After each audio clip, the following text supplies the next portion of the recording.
आओ बच्चों, आज हम तुम्हें हितोपदेश की कहानियों के अंतर्गत हिरण, कौवा और सियार की कथा सुनाते हैं। मगध देश में चंपकवती नाम का एक बहुत बड़ा वन था। किसी समय वहां एक कौवा और एक हिरण मित्र रूप में रहा करते थे। एक दिन वन में घूमते हुए उस हृष्ट-पुष्ट हिरण को एक सियार ने देख लिया। उस हिरण का मांस खाने के इच्छुक सियार ने उससे छल पूर्वक मित्रता कर ली।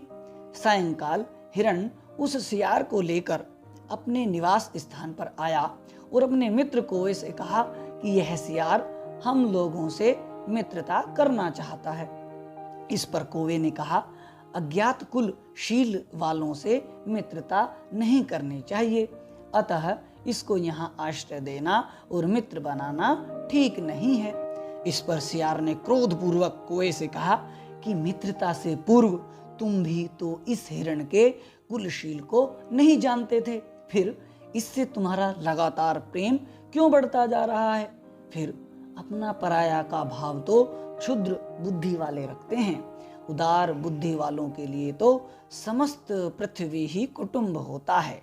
इस पर उन दोनों को आपस में लड़ते हुए देखकर हिरण ने कहा, स्वभाव से न कोई किसी का मित्र होता है न शत्रु, व्यवहार से ही शत्रु और मित्र उत्पन्न होते हैं। इस प्रकार हिरण के कहने से उन तीनों में आपस में मित्रता हो गई। एक दिन सियार ने हिरण से कहा, मित्र, इस वन से दूसरे छोर पर धान का खेत है, वहां घास खाने चलना चाहिए। हिरण उसकी बातों में आकर उस खेत पर चला गया।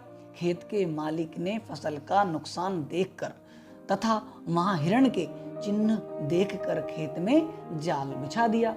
अगले दिन हिरण जाल में फंस गया। उसने सियार से कहा, मित्र, तुम अपने नुकीले दांतों से जाल काटकर मुझे इस बंधन से मुक्त कर दो।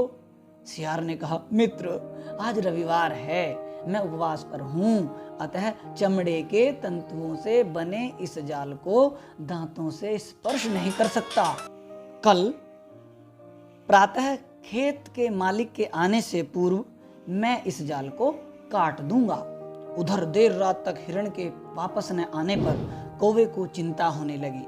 उसने सियार पर पहले से ही शंका थी। वह उड़ते उड़ते उस स्थान पर पहुंचा जहां हिरण जाल में फंसा हुआ था। उसे विपत्ति ग्रस्त देखकर कौवे ने दुखी होते हुए पूछा, यह धूर्त सियार कहाँ है? इस पर मृग ने कहा, वह मेरा मांस खाने के लिए यहीं छिपा हुआ बैठा है। कौवे ने कहा, मैंने तो पहले ही कहा था कि यह विश्वसनीय नहीं है, पर तुम नहीं माने। अब ऐसा करना कि जब खेत का मालिक आ जाए तो उस समय तुम निश्चेष्ट होकर सांस रोके मृत के समान पड़े रहना। मैं तुम्हारे ऊपर बैठा तुम्हारी आंखें नोचने का नाटक करूंगा। इससे तुम्हें मेरा मरा समझकर खेत का मालिक जाल उठा लेगा। तब मैं कांव कांव करूंगा और उसे सुनकर तुम तुरंत उठकर भाग जाना। खेत के मालिक के आने पर हिरण ने वैसा ही किया। उससे उठकर भागते देखकर उसने तुरंत खींचकर लाठी मारी और वह लाठी हिरण को तो नहीं लगी, अपितु वहीं छिपे हुए सियार के सिर पर लगी और उसका सिर फट गया। इस तरह उसके विश्वासघात का दंड उस सियार को मिल गया। इस कहानी से यह शिक्षा मिलती है कि अविश्वसनीय व्यक्तियों पर जल्दी ही विश्वास नहीं करना चाहिए।